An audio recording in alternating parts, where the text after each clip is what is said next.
Now, you know that there's a lot of people moving to North Idaho, but let me key you in on a little secret. There's also a lot of people moving away. There's reasons why it might not be the spot for you. I texted Lexi, Cody, I said, hey, guys, we got to hop in the conference room and talk about the top 10 reasons not to move to North Idaho. These 10 specific ones might not be your cup of tea. It might be a reason for you not to move here. Obviously, there's some great reasons as well, but we're going to cover those today and see if you have what it takes to live in North Idaho. Let's take a look. All right, let's get right into it, guys. I corralled Lexi and Cody and said, hey, we need to do a not top 10. If you ever watch SportsCenter, where they have SportsCenter top 10, where they also have the not top 10. And there are reasons why people don't move to North Idaho or don't enjoy it once they do move here and move to other areas of the country. So we wanted to cover those for you guys. Stay tuned and watch. To number 10 is one that a lot of people don't think about. Actually, 9 and 10, but really are probably the top two reasons, in my opinion, why people may move out of the area. So we're going to get into it right away. No wasting any of your time. The number one reason to not move to North Idaho is harsh, long winters. You don't enjoy harsh, long winters. Obviously, we're in the part of the country where we get 4 distinct seasons, and winter is one of them, right? Winter is definitely one of them. Yeah. I mean, I love that we have 4 distinct seasons. I actually love that we have winter. I wish it was a little bit shorter, and I would love it if the snow stayed just in the mountains rather than on the streets. But the reality is, yeah, there are days that the snow is deep and there is a lot of it, and occasionally everything gets shut down, pretty rarely. I think our city does a good job of plowing the roads and whatnot, but you definitely are going to want all-wheel drive, and you're going to want good tires on your car. Yeah. For those winter drives. Four-wheel drive. And I think it's all perspective, right? I mean, a lot of times people that are moving here are coming from California or Seattle area, maybe Texas, Arizona. Yeah. So when you come up here, you know, that harsh part of the long winters can maybe hit you by surprise. If you're from the Northwest, you know, I'm from Montana originally, and I actually feel like our winters can be somewhat mild compared to some other areas. Yep. However, like I said, if you're coming from other places where you're used to warmer weather, it definitely is going to be a shock to your system for sure. And I think it's an eye-opening experience for people that have never driven in the snow. I always tell my teenage drivers that the first few days of snow in the winter, they need to stay off the roads while everybody that just moved here figures out how their car is going to operate in the snow, because it is not the same. Absolutely. Yeah. My road rage is real during that time of year, because I feel like I'm so used to it, right? And you have people that have never done it before, so you're like, what is going on? Like, you need to... Yeah, and I mean, when people reach out to us, clients, and they ask, okay, well, where does the winter start? When does it start to snow, and when does it end? I think it varies wildly. Like, I don't think we had snow this year until, like... After Christmas, After Christmas, yeah. But then I have pictures of a year not that long ago where I think we had like 100 inches in December. Yeah. And that was an anomaly too, but I mean, anything is possible from about October to April. Yep. You could have tons of snow, you could have no snow. Yeah. And anywhere in between. Yeah, I think you just have to be prepared for snow. When number one reason not to move is if you hate harsh, long winters, it can happen. We can have one. I've had it snow while we're trick-or-treating in October. I've had it snow in April.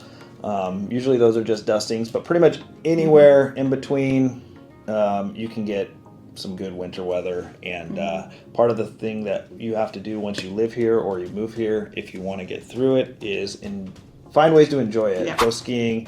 If you've never been snow skiing, we have, 4 mountains within an hour and a half. We have great 4 resorts within an hour and a half drive.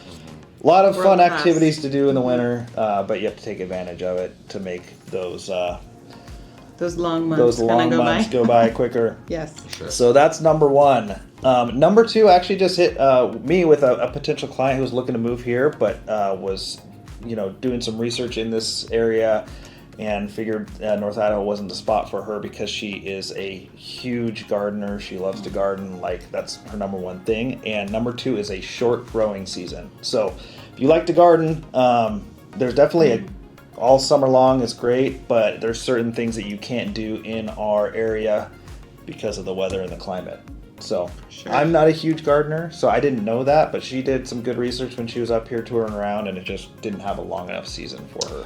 Yeah, if you're good at utilizing certain things like greenhouses and you're really prepared, you can extend that a little bit. Sure. For sure. But in general, yes, the shorter growing seasons, our farmers markets really haven't even started yet. This weekend, it yeah. opened Yeah. early, so Yeah. beginning of May. Yeah. And then you're looking into the late summer, early fall, and then you're kind of done with that. So, if you're used to an area, like I went to Seattle in February and Pike's Market had a lot of things that I'm like, what's going on? There's like options here for vegetables and stuff, which, so if you really enjoy that, you're not going to find that here. True. I don't plant a lot of vegetables, but I do go a little crazy with flowers every year, and you really don't want to put flowers outside until around Mother's Day. That's the because rule of thumb. you could definitely, find a frosty morning and sad flowers. if Yeah, you it's go kind of for that. a fun game to do, to drive around in March and April on a sunny day on a weekend and see the people that are planting all the flowers, and you're like, you must be new. Those are not going to make it. So, And then usually by Labor Day, things are starting Yeah. to kind of, you could have frost. You could get into later September depending on the year, but that's kind of your main growing season. And it is hot, and you get good, you can still have a good vegetable garden. I know lots of people who do grow lots of things, but it's just not a lot of time. And it's a little tricky too, because if you come here now or even the last 2 weeks and you go around and drive and you'd be like, well, all the trees are in bloom, everything's spring is here, but that doesn't necessarily mean that you can just go out and plant your entire garden and you're good to go. Because our trees do bloom a little earlier here. They're just used to that, used to the environment. So. cool. All right, now the number 3 reason not to move to North Idaho, I would never have guessed this in a million years would be a reason when I started real estate, about 10 years ago, and that is high housing costs, especially in some popular areas. So a lot has changed since 2015, and some of that has been through the 2020 pandemic era up to just a lot of people moving to our area with low inventory. But that is one thing I think people are shocked by sometimes when they originally get the idea, I want to move to North Idaho, it sounds so amazing, and then they start digging into the actual cost. It's not quite as affordable as you might think or used to be, right? Right. It's definitely changed. I think years ago, so I went to school here, and even back in high school, we had a lot of people that were moving here from areas like California. But back then, they could sell their house in California and easily buy something twice as big for half the price up here. Yep. And that's really not the case anymore. Yeah. There are lots of people I talk to where it's more of a like exchange. They can sell for about what they can buy for here. Because our prices have really risen significantly in the past 5-10 years. Yeah, and then you look across even the separation between, our median price point, then we start going into our little higher, let's call it upper middle class, like your $700 to $1.2 million range. But then our high end market is pretty incredible out here. It can compete with anywhere in the country in terms of what houses cost in lakefront areas, private golf course communities, things like that. We're multi-million-dollar neighborhoods in this area, which a lot of people don't quite realize. They come here with the dream of living on the lake, and they're like, wait a minute, I can't touch the lake for less than a couple $1 million. Right, and some of that can be worked on with education of the area too, though, because there's high housing costs in super popular areas like on the waterfront in Lake Coeur d'Alene, on the waterfront on Hayden Lake, downtown Coeur d'Alene or Hayden Lake by the country club. So there's pockets that are quite expensive, but there's also, when you talk to an agent like us that knows the different areas, there's also surrounding lakes like Twin Lake, Spirit Lake, Hauser Lake. There's also areas kind of on the outskirts, depending on your lifestyle, that can be a little bit more affordable. But it's definitely changed, where it used to be people would move to the area and be like, man, I can afford whatever I want, where a lot of times it's apples to apples. Some people coming from other areas where it's more expensive, which we never used to see. No. But there's also still people in bigger metro areas that they come and can find something more affordable than what they're selling. Just not quite as much. It's been a little bit discovered for great reasons too. Yeah. Right.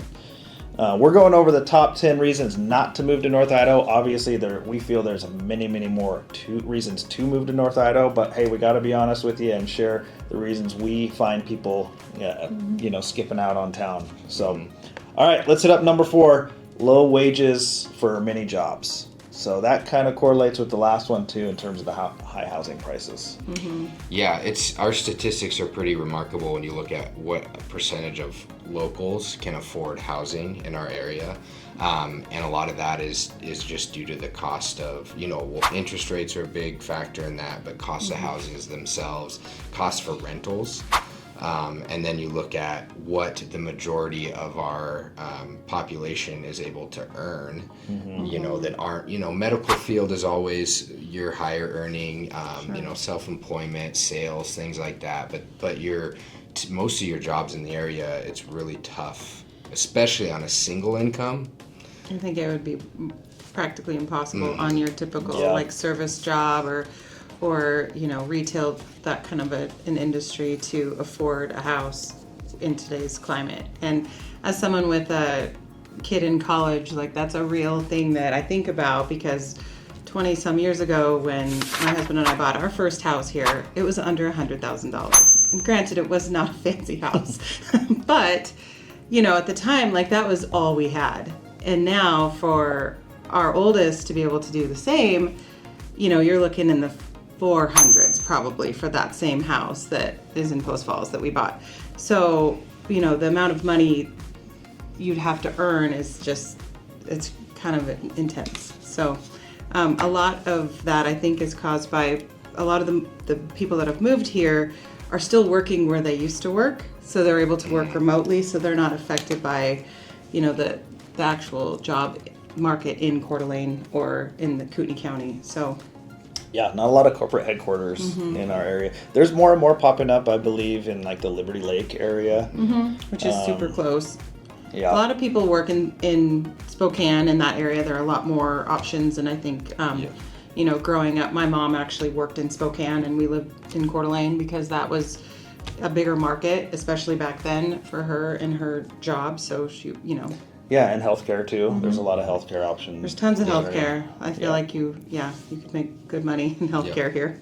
All right, that was number 4. Number 5 kind of rolls off of that in terms of it is limited career opportunities. So North Idaho as a whole, that's getting better and better, but a lot of times, just like the low wages, an issue we had with kids graduating high school or college is keeping them here, because there's just not a lot of career opportunities after schooling, so, and advancement. So that just really ties together those two, 4 and 5. So we'll skip over to number 6 real quick. And this one may be a pro or a con, but a reason not to move here is if you really love nightlife, entertainment, and kind of big city sporting events and whatnot, because we don't have much of that here. So limited nightlife and entertainment is going to be number 6. Spokane's the biggest metro around. We don't have any professional sports teams, so we do have some things in terms of minor league hockey, minor league baseball, which has an arena that can bring in concerts. But if you're really into bigger events, bigger music artists, they a lot of times will fly over Spokane and go to Seattle. So but Seattle's not that far. It's not too bad. I mean, we go to Seattle for concerts, but there are other options that are they're not in Kootenai County, but there are some shows in Spokane. The Gorge in George Washington is a beautiful venue, about 2.5 to 3 hours from here. If you've never heard of the Gorge, you gotta Google it or YouTube the Gorge. It's one of the most amazing places to see concerts. Our casinos sometimes have really good concerts. I usually do 2 or 3 concerts at Northern Quest Casino, and then Missoula, Montana has good concerts as well. And that's only about 3 hours away. Cody's old stomping Yeah, ground. yeah. No, I think the big, like for I have a son, a 9-year-old, and he's a huge basketball fan. We have Gonzaga, obviously, which is awesome. But then when you're looking for professional, like we've got to travel a ways. I mean, Seattle obviously doesn't even have a professional basketball team, so you got to go to Denver, Portland. Yeah. Yep. So as far as that goes, lack of professional sporting events for us is a real thing. And that may be kind of a niche reason for people not to move to North Idaho. Yeah. I think all three of us can admit that we're kind of out of the stage of really wanting a thriving nightlife with our kids and our what we got to do, just shuttling kids around sporting events right now. But for some people, if you're coming from a bigger metro area and you're really into going and seeing comedy shows and plays and concerts, and we have some of that, it's just not quite as much. Right. That's bigger areas. Yep. All right, number 7 on the reasons not to move to North Idaho is, we're going to call it rural isolation. If you don't like to be out on your own in rural areas, we have a lot of those areas here, and it's a reason why people love North Idaho. But if you come here and you're just like, man, I need to see more people and more activity and more action, it might not be the spot for you. But there's a lot of places that have private, long private driveways to your acreage properties, and you have a long way to drive to the closest grocery store or the hospital. And so if you're afraid of kind of that type of isolation, there's areas here that you don't have to be that way, but there's a lot of spots that are rural. It's North Idaho. I think it depends on what you're looking for, and I think sometimes I'll have people from out of town and they find this beautiful property at the top of this long windy driveway up a hill, and they've got kids that need to be taken to school every day in the winter, and I'm like, let's think about how you're actually going to use this house. Like, do you really want to have to plow your way out of this driveway to go get a gallon of milk? And some people, that's exactly what they're looking for, and it's perfect for them, but you just have to kind of find the spot in North Idaho that fits what you're looking for. Because I think we all like a little bit of the fact that it's rural. Yep. And there's not a gazillion people. We don't have crazy traffic. Like, it's very safe. Like, all of those things about North Idaho make it special. But if you're 45 minutes from your neighbor, that might be a little too much. And I would include with that reason is poor cell service and internet service in a lot of the rural areas. Which can be kind of isolating and trying to figure out, okay, how are we going to get internet? Now that Starlink is available, that's become like an amenity listed on the MLS. Home comes with Starlink. Yeah. But there's a lot of spots where it's really your very slow satellite internet, and some people aren't used to that for sure. And contrary to popular belief, we do not ride horse and buggy to get to places. I hear that a lot. It's kind of weird. You do? Yeah. When you travel, I mean, I at least, when people are like, oh, where are you from? And then I just feel like they think it's so rural Wild that West. yeah. It's like, no, we still have modern amenities, all that stuff. But yeah, definitely. My parents are relocating here, and my mom, for some reason, was fixated on this idea. She wanted to be in Spirit Lake until we went to Spirit Lake, and then she was like, oh, I'm too far away. I don't want to be that far away. Yeah, and I think, reasons not to move to North Idaho, as a whole, I think most people like the fact that it has some ruralness to it. But there's definitely an element, like you were saying, is once you come here looking to buy a home, it's like working with someone who understands the area and has lived here our whole lives is like, okay, what is your lifestyle like? And let us guide you. Because there's many times that people buy houses up here in property or in areas that they think, oh, this is the Idaho dream. And then they realize the reality of upkeep and everything. I feel like and the acreage, everyone has that acreage dream. We're going to list and get a little bit closer to town. We can still get that feeling, but not be so isolated. So, number 7, rural isolation and poor cell and internet service. All right, number 8, we're going to go to one that Lexi and I know pretty well, and Cody as well, underfunded schools in North Idaho. So public education in Idaho as a whole is very underfunded government-wise, and because of that, we rely heavy on, having supplemental levies run. And so you'll see every 2 years, a lot of times when people move here, they don't understand what's going on, why there's so many signs every 2 years of raising money for the supplemental levy. It really just allows our public schools to run at, baseline costs that they've always run on. So I guess that would be a con if you're just used to highly funded schools from an area that you're coming from. Go ahead. Yeah, I was just gonna say, I think a lot of people come here and they don't really understand, how our schools are funded or what levies are used for. And, to the outside looking in, you come in and you're like, oh, especially if you don't have kids, I've got to now increase my, output of taxes or whatever it is to support this, without really understanding how it's done and why schools are funded the way they are.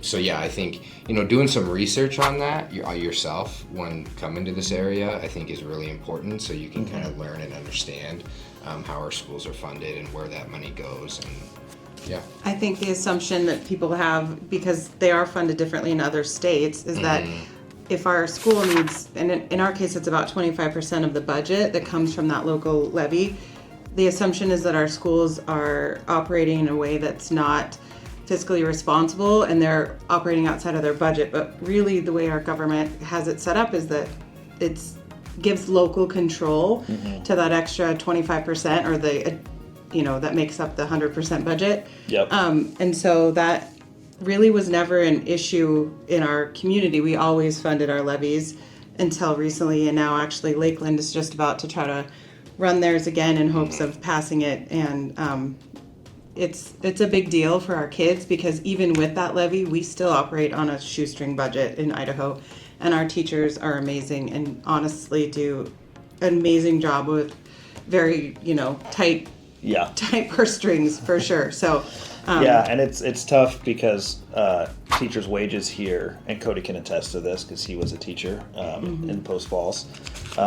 It's tough because their wages are so much lower than other places in the country, and we're a border state, so we're right across the border is Washington, who whether you agree with anything with Washington or not, they pay their teachers a lot more money, and it's an easy 20-30 minute drive to get a job over there versus Idaho. So being able to retain good talented teachers here and fund those levies is always something on the mind. Yeah, my example is real in the sense that what I could make as a teacher, I didn't feel like could support my family for what I wanted to. So yeah, it's a problem. It's an issue in Idaho for sure. The good thing about our schools, there's a ton of different options of schools here in North Idaho. There's charter schools, there's private schools. I know that Idaho has some of the most homeschooling opportunities in all of the country, and so there's a lot of different opportunities and different types of schools that you can go through. But in terms of public schools, coming from other states, very underfunded in Idaho. I do want to say though, I think we have really good schools. We do have for sure. I don't want to imply that they're underfunded to a point where they're. No. My kids go to public That's school, a great point. and Yeah, I want to make we do some great things actually. So. And it's all based on community too, and the support from the community and the parents, and and the teachers are amazing. So I think everyone just rallies around each other to get it done. To kind of fill the gaps and yeah. Cool. Now, I said at the beginning, 9 and 10 are probably our most, seen reasons to move to North Idaho, or reasons maybe people may leave. Let's start it off with number 9, long drives to a major airport and the airport as a whole in terms of where you can get and the cost and whatnot. So, yeah, we all travel quite a bit, so I think that is something we know pretty well. If you're in Post Falls, Hayden, Coeur d'Alene, it's not terrible. You hop on the interstate, 40 minutes. Wintertime a little bit more, but 40 minutes gets you to the airport. But if you're rural at all, if you're north of this area or south of this area, that drive can turn into an hour and a half, 2 hours to get to the airport. And then also not a ton of direct flights out of our airport. It sometimes is challenging to get to, like a lot of us like to go to Mexico or, the Caribbean, and those flights can be expensive and long, and you get a lot of transfers and stuff like that. So I think it just becomes a challenging situation, especially for people that like to travel a lot. Mm-hmm. Yeah, and I think it's the airport stops and costs. There's some pros and cons to that. It is annoying when you kind of look at, oh man, can you imagine if we were close to Denver or Dallas and you could just get wherever you needed for cheap. But there's also, when you go to LAX or just the craziness of trying to get through an airport, whereas when you do land in Spokane, it is like the easiest. It's so smooth. You don't have to get there that much, that early. The security lines typically aren't crazy. So it is nice and relaxed and an easy airport to get in and out of. 2 little main terminals and the third one. Like it's so there's definitely a pro to that. Yeah. And like you said, if you're in Coeur d'Alene, it's really 45 minutes, so it's not bad. But when you get up to Sandpoint, Bonners Ferry, if you're looking in different areas, you can expect a longer commute to try and get to the airport. So that is number 9. And number 10, last but not least, we're going to call it SAD, right? Seasonal affective disorder. One thing we touched on, number 1, was harsh, long winters. Well, I think most people don't mind the snow and that type of weather with our winters when they move here. It's more the daylight time or the lack thereof, right? Yeah, I mean, you're typically from late October till March, you're getting up and going to work in the dark and driving home from work in the dark. So, it can be a little draining when you're not feeling like you're getting to enjoy any sunlight. We get a lot of rain in October and in the spring too. So we're overcast, I would say 70% of the time through that stretch. So yeah, that is something that I didn't even really pay attention to growing up. Me neither. And the older I get, the more of an issue it is for me. And it kind of ties into the last one. Just get yourself a sad light. Come on. The travel one has become something in the past 8 to 10 years that's been really important for me to split up that kind of dark, it's the gray for me that just gets me. And yes, it gets dark early, but I try to travel around Thanksgiving and then again around spring break to kind of break it up because my family loves to ski. I'm pretty much from December to February, like I'm happy. And then I'm like, I'm over this. Let's bring on summer. At least spring, something. Just get the gray out of here. So. Yeah, I mean, that's 100% right. And I think most people around this area, you'll see everyone's taking vacations in February, March, just to get some sunshine. And we truly do have 4 seasons. And the summertime, I don't think anywhere in the world can beat summertime in North Idaho. But I never want to travel in the summer. In the winter, I want to enjoy it. You have to find your ways to enjoy it, whether it's skiing, whether for me, who I love to golf, so I have a membership in an indoor golfing facility, Golf Island. There's a lot of different things you can do to help, but you have to be prepared for limited daylight hours, and it's just kind of something we get used to. But the only way to cure it really is to just go on some vacations, some sunshine. It's an excuse. It works. Yeah. But you take the good with the bad too. You have those kind of short daylight days in the winter, but you have beautiful summer nights that it's sunny until 8-9 p.m. and you're out on the lake, and so there's pros and cons, but. Those are our top 10 reasons not to move to North Idaho. If any of these 10 reasons are like, I cannot live in a place like that, even with all the great things that we have here, this spot might not be the place for you. But we love it here. We're full-timers here in North Idaho, and we know all the ways to take advantage of each season, so we can help you out. If you want more information on things to do all year round, just reach out to us. We obviously would love to schedule a Zoom call, but you got to reach out, call, text, or email us. We can schedule a time to talk about it. If you have any questions about other maybe reasons you've heard not to move to North Idaho, call us. We know about it all, and we can talk to you about it, and just determine if it's the right spot for you. But again, call, text, or email us. We'll set you up on a Zoom. And until the next video, guys, we'll see you later.